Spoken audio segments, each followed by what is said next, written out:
શરૂઆત કરીએ સૌથી પહેલા વિદ્યાર્થી નેતા યુવરાજસિંહ જાડેજા કે જેણે કૌભાંડનો પર્દાફાશ કર્યો, ગુજરાતની જનતાને માહિતી આપી કે આવું કંઈક છે કે નકલી પીએસઆઈ જેવું કે જે ટ્રેનિંગ લઈ રહ્યું છે છેલ્લા 1 મહિનાથી. અધિકારીઓના નાક નીચે આ ઘટના બની છે અને કોઈને જાણ નથી. તપાસ કરવા માટે તેણે માંગ કરી. ત્યાર પછીને સરકારની પ્રતિક્રિયા સામે આવી કે અમે છેલ્લા 9 દિવસથી તપાસ કરી રહ્યા હતા. યુવરાજસિંહે પ્રેસ કોન્ફરન્સ કરી અને આ માહિતી જગજાહેર કરી, જેના કારણે અમારી તપાસમાં અવરોધ ઊભો થયો છે. તપાસને નુકસાન પહોંચ્યું છે, એટલે યુવરાજસિંહ સામે પણ તપાસ કરવામાં આવશે કે એમને આ માહિતી કોણે પહોંચાડી. વાત કરીએ છેલ્લા 1 મહિનાથી જે નકલી પીએસઆઈ બની અને ટ્રેનિંગ લઈ રહ્યો હતો, સરકારી પગાર પર જેના ખાતામાં જમા થઈ ગયો હતો, એ નકલી પીએસઆઈ મયુર તડવીની ધરપકડ કરવામાં આવી. ત્યાર પછી હવે સમાચાર આવે છે કે સરકારે એક્શન લીધા છે. રાતોરાત આદેશના ઘોડા સરકાર દ્વારા છોડવામાં આવ્યા છે. આ ઘટનાની અંદર સંડોવાયેલા 6 લોકોને સસ્પેન્ડ કરવામાં આવ્યા છે, જેમાં 2 અધિકારીઓ છે અને 4 કર્મચારીઓ છે. સવાલ એ છે કે શું માત્ર સસ્પેન્ડ કરી દેવાથી આવી ઘટનાઓ બનતી અટકી જશે? સસ્પેન્ડ કરી દેવું માત્ર પૂરતું છે?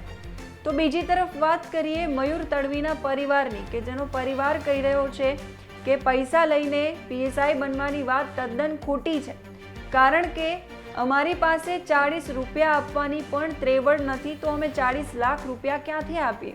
સાથે સાથે તેઓ એવું પણ કહી રહ્યા છે કે મયુર તડવી જે છે એ ઓકેઝનલી ઘરે જતો હતો અને શું કરતો હતો એની માહિતી પરિવાર પાસે પણ નથી. એટલે આખી ઘટનાઓમાં આમ તો બધું જ સાફ છે, નજરોની સામે દેખાઈ રહ્યું છે, છતાં પણ ક્યાંક કંઈક કચાશ રહી ગઈ હોય એવું લાગી રહ્યું છે.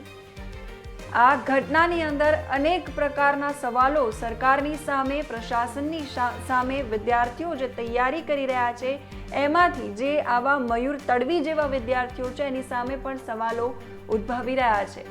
ભવિષ્ય સાથે, યુવાનોના ભવિષ્ય સાથે ચેડા થયા છે. આ રિપોર્ટમાં આજે જાણીશું કે આ ઘટનામાં સંડોવાયેલા કયા અધિકારીઓને સસ્પેન્ડ કરવામાં આવ્યા છે, કયા કર્મચારીઓને સસ્પેન્ડ કરવામાં આવ્યા છે. આ રહ્યા નામ, જુઓ આ રિપોર્ટ. નમસ્કાર, હું છું સેજલ અને તમે જોઈ રહ્યા છો ગુજરાત તક. કરાઈમાં નકલી પીએસઆઈ મામલે હવે મોટા એક્શન લેવાયા છે. જવાબદાર પોલીસ કર્મચારી અધિકારીઓને સસ્પેન્ડ કરવામાં આવ્યા છે. 4 એડીઆઈ અને 2 પીઆઈને સસ્પેન્ડ કરવામાં આવ્યા છે. આ ઓર્ડર રાતોરાત છૂટ્યો છે. પીએસઆઈ ભરતીનું વેરિફિકેશન કરનાર એસઆરપીના 4 પોલીસમેનને સસ્પેન્ડ કરવામાં આવ્યા છે. નકલી પીએસઆઈ મામલાની તપાસ કરાઈ ટ્રેનિંગ સેન્ટરના પ્રિન્સિપલને સોંપાઈ છે.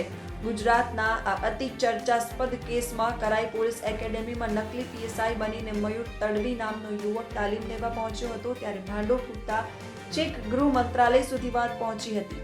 વિદ્યાર્થી નેતા યુવરાજસિંહ જાડેજાએ પ્રેસ કોન્ફરન્સ કરીને સમગ્ર કૌભાંડનો પર્દાફાશ કર્યો. આ કેસથી ફરી એકવાર ગુજરાત પોલીસની છબી ખરડાઈ છે. કરાઈ પોલીસ એકેડેમીમાં પીએસઆઈ જેવી ઉપલી કેડરમાં પણ ભરતી કૌભાંડ ચાલી રહ્યું છે. ગૃહ વિભાગે જે 2 પોલીસ ઇન્સ્પેક્ટરને સસ્પેન્ડ કર્યા છે તેમાં એક છે પીઆઈ એમ.જે. ગોહિલ અને બીજા પોલીસ ઇન્સ્પેક્ટર છે ડી.એન. અંગારી. જી હા, આ બંને પીઆઈને સરકારે ઘરે બેસાડી દીધા છે. તો જે 4 આસિસ્ટન્ટ ડ્રીલ ઇન્સ્પેક્ટરને સરકારે સસ્પેન્ડ કર્યા છે તેમાંથી એક નામ છે એડીઆઈ હિતેશ ડાંગર, બીજું નામ છે એડીઆઈ પરાગ ભટ્ટ, ત્રીજું નામ છે એડીઆઈ નાથાભાઈ ચૌધરી અને ચોથું નામ છે હિતેન પટેલ. હવે આપને એ જણાવી દઈએ કે મયુરે કઈ રીતે કૌભાંડ આચર્યું. એસટી ઉમેદવારોની યાદીમાં વિશાલ રાઠવાનું નામ 3જા ક્રમે હતું, ત્યારે મયુરે વિશાલનું નામ એડિટ કરી પોતાનું નામ મયુર લાલજીભાઈ તડવી લખી દીધું. મુખ્ય ગેટ પરથી ગૃહ વિભાગમાંથી આવેલી યાદી વેરીફાઈ કરાઈ નહીં, માત્ર કોલ લેટર જોઈને ઉમેદવારોને અંદર જવા દેવામાં આવ્યા. ફેક કોલ લેટર લઈને મયુર તડવી ટ્રેનિંગ માટે અંદર ઘૂસી ગયો. ભરૂચના વિશાલ રાઠવાના નામ પર મયુરે પોતાનું નામ ચડાવી અને કરાઈ ખાતે ટ્રેનિંગ શરૂ કરી. મયુર તડવી વેરિફિકેશન દરમિયાન ઝડપાઈ જતા ડીઆઈજી અને ઉચ્ચ કક્ષાના અધિકારીઓએ તેની પૂછપરછ હાથ ધરી, જેમાં સામે આવ્યું કે મયુર તડવી ગેટ પરથી ગૃહ વિભાગમાંથી આવેલું લિસ્ટ વેરીફાઈ કર્યા વગર ફક્ત કોલ લેટર જોઈને ઉમેદવારોને અંદર જવા દેવાયા હોવાથી ઘૂસી ગયો હતો, જેના કારણે ફેક કોલ લેટર લઈને મયુર તડવી પણ ટ્રેનિંગ લેવા અંદર ઘૂસી ગયો હતો. એસટી ઉમેદવારોના લિસ્ટમાં વિશાલ ચાવડાનું 3જા ક્રમ પર નામ હોય, જે નામ પણ એડિટ કરીને મયુરે પોતાનું નામ મયુર લાલજીભાઈ તડવી લખાવી દીધું હતું.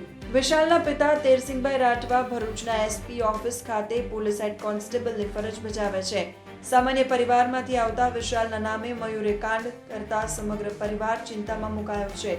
રાત દિવસ મહેનત કરી અને બિન હથિયારધારી પીએસઆઈની પરીક્ષામાં એસટી ઉમેદવાર તરીકેની પસંદગી પામેલા વિશાલ રાઠવાના માતાએ પણ તેને ભણવામાં અથાગ મહેનત કરી હોવાનું જણાવ્યું હતું. જોકે કરાઈ ખાતે ટ્રેનિંગમાં વિશાલ રાઠવા પણ હાજર હોય તેની પણ પૂછપરછ થઈ શકે છે.